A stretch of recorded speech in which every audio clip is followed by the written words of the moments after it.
advisory panel and a pilotage authorities forum.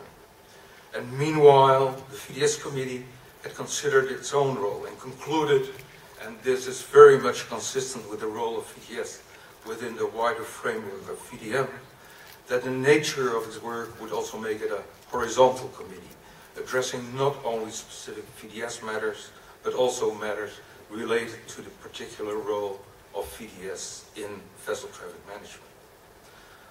So, ladies and gentlemen, this is basically the present setup, giving clear evidence how not only Ayala's vision and strategy changed, but also how these changes were followed and accommodated by changes in Ayala's organizational structure. Ladies and gentlemen, my presentation of the developments in the organizational structure of Ayala wouldn't be complete without giving you an idea what in the meantime happened in Ayala's external relations.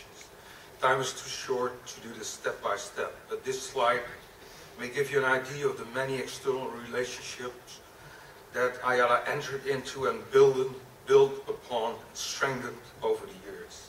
Relationships with other organizations involved in the wider framework of vessel traffic management. And not in the least, a very strengthened relationship with the international regulatory body, the International Maritime Organization, fully recognizing Ayala's leadership in vessel traffic management.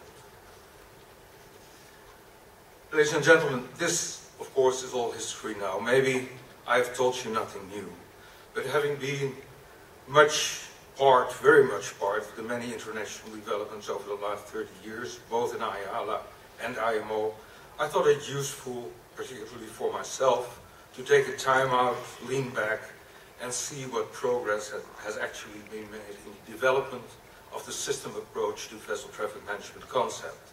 Also, as an introduction to the other presentations during this session. I hope to have shown you that there has been a tremendous lot of progress and that Ayala has been very much at the forefront of the global VTM scene and developments within that scene. And I think there is every reason to congratulate and commend Ayala with that great accomplishment. Ladies and gentlemen, at this conference we have said farewell to retiring Secretary General Thorsten Cruz. And I'm a little bit sad he has left, but I can understand why. But although he has left this morning, I would take the opportunity to pay personal tribute to Thorsten. The system approach to vessel traffic management, as we planned it in 1990, gained very much momentum after Thorsten came in as a new Secretary General in 1994. By adding his own vision, his ideas, his energy and drive, Thorsten has been very much a catalyst both in developing Ayala's strategic orientation and in raising its external international profile. Under his leadership, Ayala has developed from a primarily technical-oriented NGO into a major global player in maritime affairs. And it will not be easy to fill Thorsten's shoes, but I'm totally confident that his successor, Gary Prosser, is the right man to keep the momentum and to bring Ayala even further on its path towards a fully integrated, systematic approach of vessel traffic management at a global level. So, go, Gary, go! Well, not to jail, of course. Ladies and gentlemen, let me conclude by very briefly giving you my views on further challenges that will be on Gary's and indeed on Ayala's path. First of all, I think that Ayala should continue developing both the system approach and the wider VTM concept.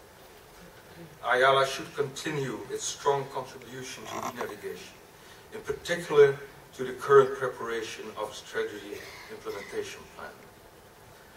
Should continue its work on pilotage as an element of vessel traffic management.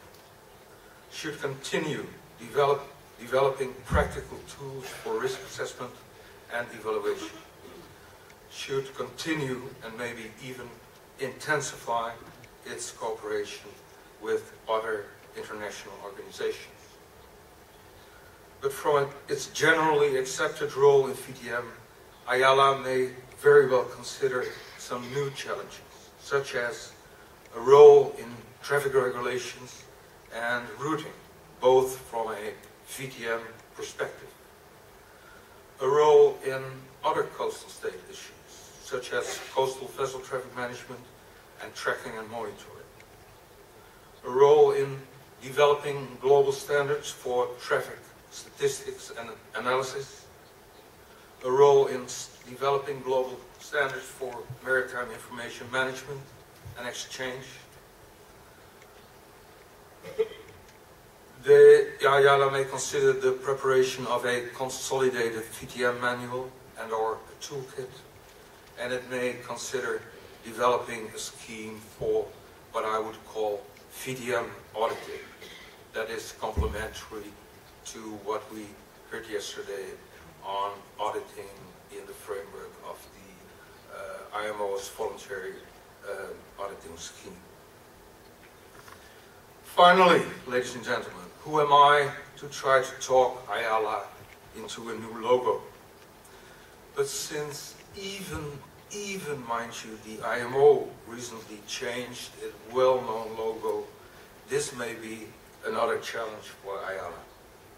A possible option would be using a photograph of Torsten Kruse impersonating the IALA mermaid. I would be happy, Gary, I don't see you, but to provide you the picture. But here, ladies and gentlemen, is another idea of what a new logo for IALA could look like.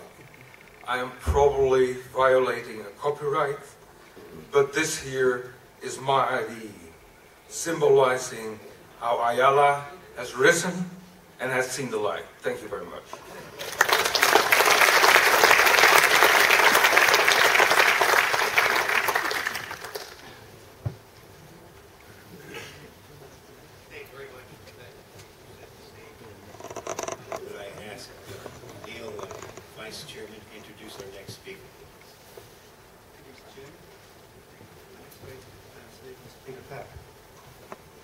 Peter has a background in nautical affairs and maritime communications, along with long-standing experience in national and international maritime policy development, in particular navigation and safety and traffic management policy.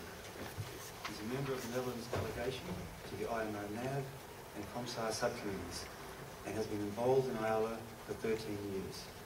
First on the Radio Navigation Committee, and more recently on the VTS Committee, where he chairs the VTM Working Group. Thank you, Peter.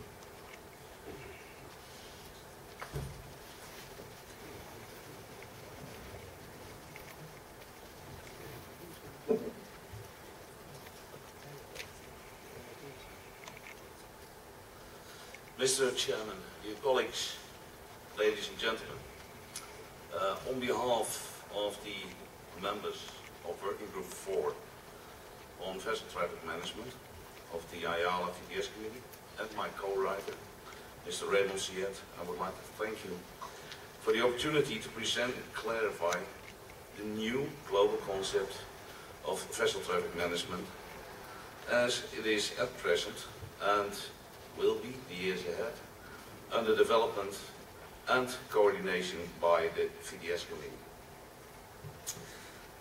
The last couple of years in discussing the development of the VTM concept, Working Group 4 of the VTS Committee permanently was faced with a number of key issues we have to deal with now and in future.